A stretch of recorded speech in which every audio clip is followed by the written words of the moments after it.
It's of sadness to announce that the Pope Francis is dead. May God receive his soul in heaven. He has done really good thing. He has been there. He has united the Catholic together. I remember the time I met him one-on-one when I traveled to Rome, and I met him one-on-one. And that was the first time he has to touch me. He has to bless me. I was so lucky. Yeah, I went for something in Rome and I had to go for in the Catholic Church to worship God. And I was so lucky that he was around that very day. And all of us, that was how he was. And he touched me and the blessings of God came on my life. He's a very calm man. If you come close to him, he's so calm, he talks so nicely, he gives you advice. Yeah, advice that will profit your life. He's a good father. And all the Pope that have been coming, all the Pope that have been on that are the leaders of Catholic have been really good. Even the last Pope that died was good. This one also. And you see his last speech that he made on Easter before his death, and how he has been telling the government and every other people that they should see to the global crisis or what is happening in the world, that they should join him to see that the world become a better place for people to live. This is our common home. He has already referred to this as our common home. It's not like it's our main home. It's our common home because this is where we first of all stay before moving to our main home. Our main home is not in the world. Everybody knows that. It's not this world. But sometimes I used to imagine how people put all their strength in this very world here. How people put all their strength.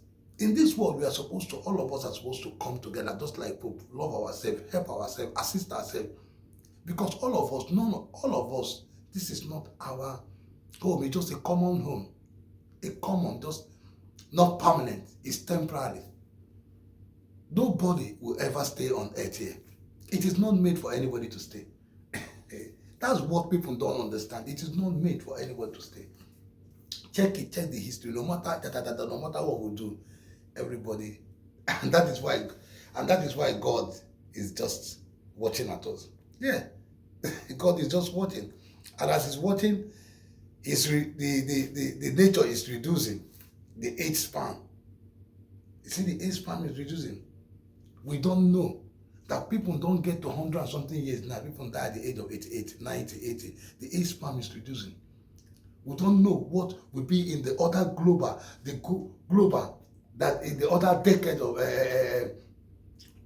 what I mean is that we don't know what is happening, going to happen in the future because the age span is reducing. I remember the time of Abraham, how old Abraham died, how old other people were dying, but at that time, it was not even at that age, it was bigger than that. It has started reducing from the time Adam and Eve have sinned against God. The world has become sin. Age span begin to reduce. Now it's 88. Now people die at the age of 20. I remember my cousin died at the age of 20 something years. Age span, so it's consigning. Anyway, that I like us to watch and see more details on Pope Francis and what will be the next preparation. And I want you to please send your condolences. Thank you, and God bless you, and let us watch. Pope has died. Pope Francis, leader of the world's 1.3 billion Catholics, died overnight, aged 88, after a long illness. His death came hours after he yesterday briefly met American Vice President J.D. Vance, telling him to be nice to refugees, and then addressed the crowds at St. Peter's for Easter, just giving a few words to them and then driving one last time through the crowds there. The people were so hugely pleased to see him, and stopping for his last ever interview. Salve, Santità, come si sente prima di tutto? Questo lo vediamo. Ogni volta che io entro in questi posti mi domando perché loro e non Dio. Che cosa è per lei questa Pasqua così complicata dopo il ricovero? Come la vive? Come posso. E la vivo come posso. Andiamo. Just nearly died a few times earlier this year after getting pneumonia, left hospital about 5 weeks ago. And that ends his reign after 12 years. Now, Pope Francis, on the left here, was born in Argentina, was elected Pope in 2013. He was famously left-wing, preaching climate change, pro-refugees or illegal immigrants, pushing for women to be given more responsibility in the church. It also stacked the Council of Cardinals, which will vote on his successor maybe late next month or even June. He picked 80% of them. Joining me is the Catholic Archbishop of Sydney, Anthony Fisher. I'm very grateful to see you, Archbishop. The Pope, his death, your reaction? Look, I think for any Catholic, we have to be sad when the Pope dies. It's a big loss for us. He's been our shepherd now for a decade. We've got very used to him being our Pope. And he is a symbol of the unity of the church throughout the world, that more than 1 billion Catholics that you spoke of. But we're also very grateful that we had him till the age of 88. We could have lost him some months ago. That he got to live through to Easter, to give his Easter message to the world before he died was very special. And I'm glad that we got that little bit extra at the end. Your Grace, that said, the Church has suffered under his time from scandals over finances, which he did try to clean up. There's been a loss of donations to the Peter's Pence Fund from people that don't trust the Church so much with their money anymore, not the Vatican. Criticism from conservative churchmen, criticism for going soft on China's persecution of Christians and control of the Church there. What shape does it leave the Church in? Well, I think that some of those criticisms might be fair. Some of them would be overstated, but it doesn't recognise the many good things that he did as well. And for instance, to box him in Archbishop, I'm sorry, I have to cut you off. The Prime Minister is about to speak. I hope to get to you after this. Here he is. Catholics and faithful around the world give thanks for the life of their Holy Father, Pope Francis, Bishop of Rome.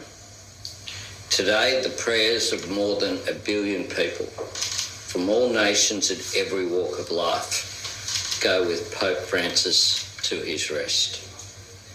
Born in Argentina in 1936 and ordained a priest in 1969, Pope Francis' fellow cardinals elected him Pope in 2013. His was a papacy of firsts. The first Pope to hail from the Americas, the first Jesuit Pope, and the first to take the name of that great champion of the poor, St. Francis of Assisi. Pope Francis' compassion embraced all humanity, and today he will be mourned by Catholics and non-Catholics alike. He urged us to remember all we hold in common, and he asked the world to hear the cry of the earth, our common home. He invited world leaders to join him and, to quote him, emerge from the dark night of wars and environmental devastation in order to turn our common future into the dawn of a new and radiant day. He was very much a modernist. His message that he sent out echoed in our region during his historic visit to Indonesia, Papua New Guinea, Singapore and Timor-Leste. The first Pope from the Southern Hemisphere was close to the people of Australia. For Australian Catholics, he was a devoted champion and loving father. Pope Francis lived out his faith and vocation in word and deed. He was truly inspirational. In his modest way of life and at his weekly audiences, he demonstrated his commitment to peace, equality and inclusion. Pope Francis's love for humanity was powerful and profound. The memory and example of his compassion will long endure. As we mourn his death, We celebrate the gift of his life and presence among us, and we hold on to the resonant truth of Pope Francis's final Easter homily. The light quietly shines forth, even though we are in darkness. The promise of new life and a world finally set free awaits us, and a new beginning, however impossible it might seem, can take us by surprise, for Christ has triumphed over death. May God welcome Pope Francis to eternal life. I have asked the Department of Prime Minister and Cabinet that all flags from the Commonwealth Government of Australia will fly at half-mast tomorrow as a sign of respect. And my sincere condolences to everyone who, for tonight, it will be a very difficult evening. Thank you. Well, I appreciate the Prime Minister's words. They're a tribute to the Pope. I think the political reaction in the past to Catholics has not been very friendly. This marks a very welcome turn. I do note that the Prime Minister quoted the Pope particularly on global warming, which he was not an expert in, and I do know that Archbishop or Cardinal George Pell, which was then his third most senior person in the Vatican, was critical as conservative that the Pope was preaching global warming. He's not an expert in that. It's not theological, but there you go. That is the Pope that a lot of the left did like. And given that he appointed 80% of the people, the cardinals that are going to vote for him, you'll get probably another Pope like it.